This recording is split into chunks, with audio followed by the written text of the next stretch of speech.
आपने मुझे अभी तक सब्सक्राइब नहीं किया है तो सब्सक्राइब कर दीजिए, बेल आइकन घंटी को भी दबा दीजिए ताकि आपको नई सी नई कहानियाँ सुनने को मिल सके। और इस वीडियो को लाइक भी कीजिएगा। हाँ भाई, मेरी आशी की तरफ से मुझे लाइक भी कर दीजिएगा, आपका धन्यवाद। आज मैं आशी आपको रानी और राजा और राजकुमारी की कहानी सुना रही है। राजकुमारी की कहानी आपको अच्छी लगती है ना? ठीक है, तो मैं आज आपको राजकुमारी की बुद्धवानी की कहानी सुना रही हूँ। एक राजा था जो बहुत ही घमंडी था। उसको बड़ा घमंड था कि मैं बहुत अच्छा राजा हूँ और मेरे भाग्य से ही सारे लोग खाना खा पाते हैं। एक दिन उसने अपने पूरे परिवार को बुलाया, तो वो बहुत घमंडी था, तो उसके पास सारे परिवार वाले उससे बहुत डरते थे। तो उसने अपनी रानी से पूछा, रानी आप ये बताइए कि आप किसके भाग्य से खाती हो? तो रानी ने कह दिया, महाराज मैं तो आपके ही भाग्य से खाती हूँ। उसकी बड़ी बेटी ने कह दिया, महाराज आप पिताश्री मैं तो आपके ही भाग्य से खाना खाती हूँ। तो उसने अपनी मझली बेटी से भी पूछ लिया, आप बता दो आप किसके भाग्य से खाना खाती हो? तो मझली बेटी ने भी कह दिया कि मैं भी आपके ही भाग्य से खाना खाती हूँ। अब उसने अपनी सबसे छोटी बेटी से पूछा, उसके 3 बेटियाँ थीं, तो सबसे छोटी बेटी से पूछा, तो सबसे छोटी बेटी हंसने लगी और कहने लगी, देखिए वैसे तो सही बात यह है कि कोई किसी के भाग्य से खाना नहीं खाता है, सब अपने अपने भाग्य से खाना खाते हैं। तो मैं तो भैया अपने ही भाग्य से खाना खाती हूँ। उस समय उसकी उम्र मुश्किल से 7-8 साल की रही होगी राजकुमारी की। तो उसको देखकर उसके पिता को बड़ा गुस्सा आया, ये इतनी छोटी सी बेटी और मुझे कुछ भी नहीं मानती है, मुझे कुछ भी नहीं समझती है। तो राजा ने गुस्सा में उसको जंगल में छुड़वा दिया।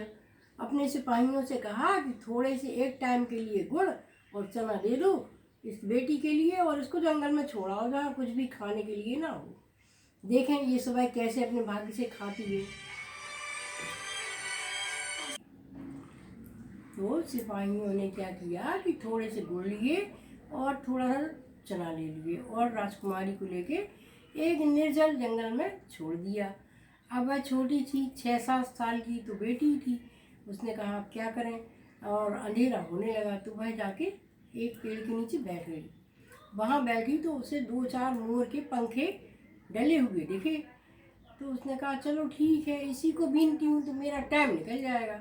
तो उसने वो 2-3 मोर के पंखे थे जितने पड़े थे बीन लिए और वहीं पर थोड़ी से चने डाल दिए और वहीं थोड़ी चना और गुड़ खा के लेट गई। सुबह हुई तो उसने वो कहा कि चलो देखते हैं क्या है यहाँ आगे। तो उसने अपने वो मोर के पंखे उठाए और बचे हुए गुड़ और चना वहीं फैला दिए और थोड़ी दूर चली तो उसको गांव दिख गया। तो वह वहाँ गांव पर पहुँची और कहने लगी, मेरे मोर के पंखे ले लो, मुझे खाना खाना है, मैं छोटी सी बेटी हूँ। मेरे मोर के पंखे ले लो, मुझे खाना खाना है, मैं छोटी सी बेटी हूँ, मैं भूखी हूँ। तो गांव के लोगों ने देखा तो गांव के लोगों ने कहा कि ये तो बेटी भूखी है। तो सब लोगों ने उसके एक एक 2-2 मोर के पंखे ले लिए, खरीद लिए और उसको पैसे दे दिए। तो उसको खूब सारे पैसे मिल गए। तो उसने अपने लिए दोनों टाइम का खाना ले लिया और पानी ले लिया एक लोटे में और वहीं जहाँ उसको छोड़ गए थे ना वो सिपाही, वहीं आके और वो रात में बैठ गई। और रात में उसने क्या किया था कि जो उसके वो बचे थे ना दाने वगैरह, तो वो वहीं पर छोड़ आई थी।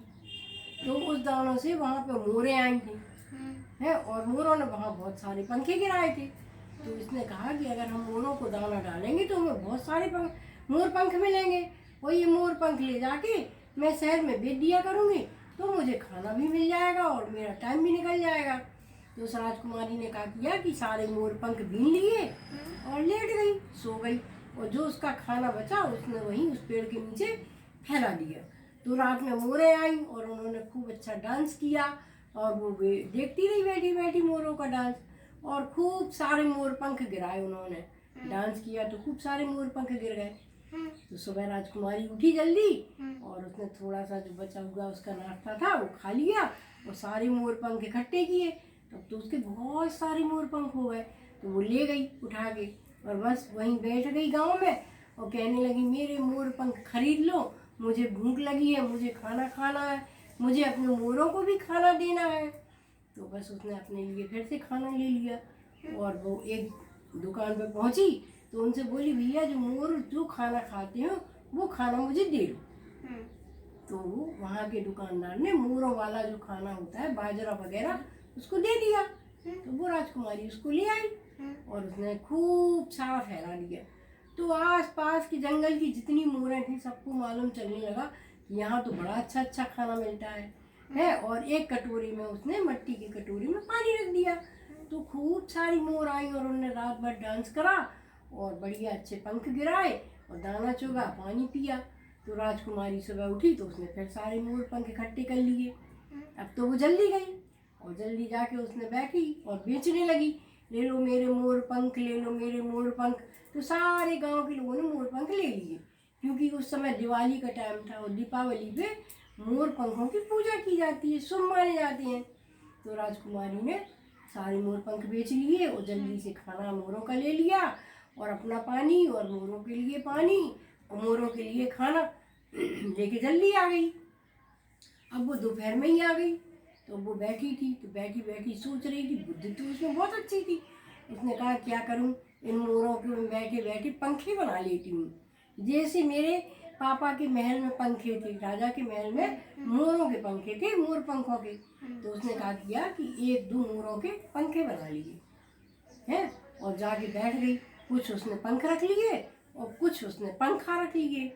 मोर के जो पंखे होते हैं ना उसके ही उसने बहुत सुंदर सुंदर पंखे बना लिए। तो जो भी आया उनने कहा अरे भैया मोर पंख और मोरों के पंख आ गई। तो सबने खरीद लिया, उसके बाद कुछ भी नहीं बचा, उसका सारा सामान झट से बिक गया। तो उसने फिर वही काम किया, कुछ तो उसने मोर पंख खरीद लिए, कुछ तो उसने मोरों का दाना ले लिया, अपना खाना ले लिया, उसके पैसे भी बच गए। तो वो अपने घर आ गई। तो उसने कहा अब तो मैं अकेली रहने लगी हूँ, मैं एक काम करती हूँ छोटी सी झोपड़ी बना लेती हूँ। तो उसने वो जल्दी आ गई तो उसने अपनी एक छोटी सी पत्तों की झोपड़ी बना ली, उसमें वो रहने लगी है। अब उसके पास 2-4-8 दिन में खूब सारा पैसा हो गया। तो उसने कहा मैं अकेली क्या करती हूँ, मैं एक किसी को रख लेती हूँ अपने संग। तो उसने एक दासी अपने संग रख ली। अब उसका पैसा तो बचता ही था। तो बस वो दासी आती तो बढ़िया बढ़िया राजकुमारी को खाना खिलाती बना के और मोर पंख इकट्ठे करती और राजकुमारी के संग बैठे बैठे पंखे बनवाती रहती। तो धीरे धीरे राजकुमारी के पास खूब पैसा इकट्ठा होने लगा। जब ज़्यादा पैसा इकट्ठा हो गया तो राजकुमारी ने कहा क्या करूं। तो उन्होंने कहा और नौकर चाकर रख लेती हूँ। तो उसने कुछ और नौकर रख लिए। तो उसने एक नौकर रखा। तो वो नौकर सुबह आता, मोर पंख और मोरों के वो ले जाता और आसपास के गांवों में बेच आता। तो और ज़्यादा पैसा मिलने लगा। उसकी दासी उसको बढ़िया बढ़िया जैसे महल में खाना मिलता था ना वैसा ही उसको खाना बना बना के खिलाने लगी। तो वो बस बढ़िया हो गई, राजकुमारी अच्छी हो गई। ऐसे ऐसे उसके दिन निकलने लगे। 1 साल निकला, फिर 2 साल निकला, धीरे धीरे राजकुमारी बड़ी होने लगी।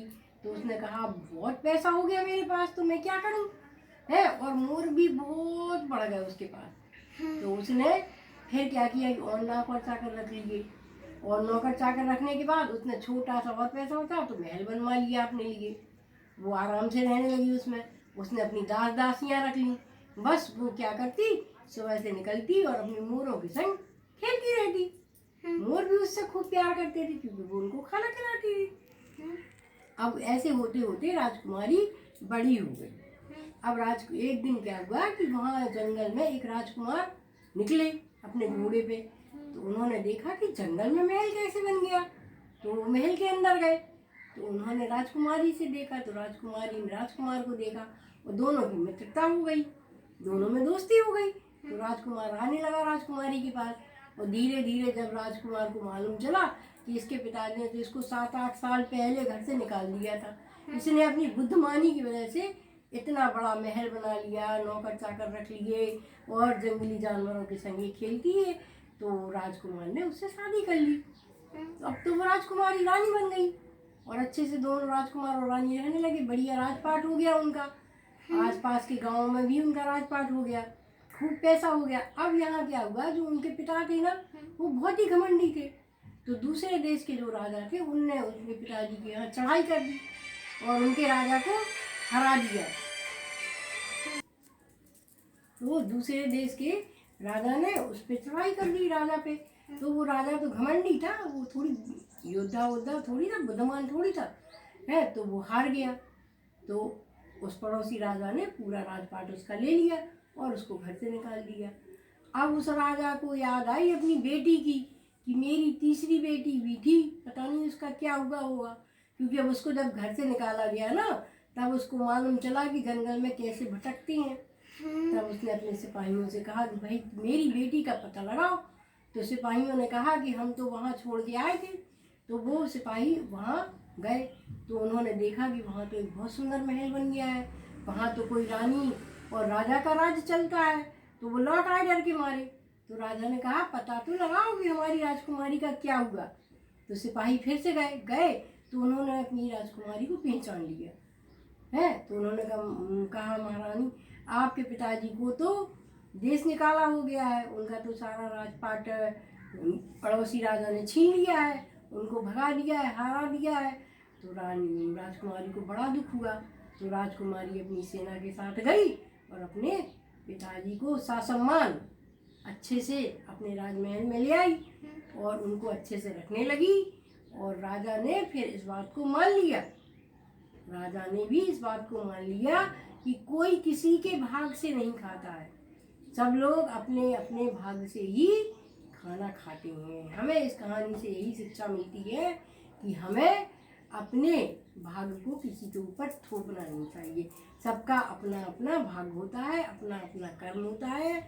और आपको आज की कहानी कैसी लगी? बहुत अच्छी। धन्यवाद।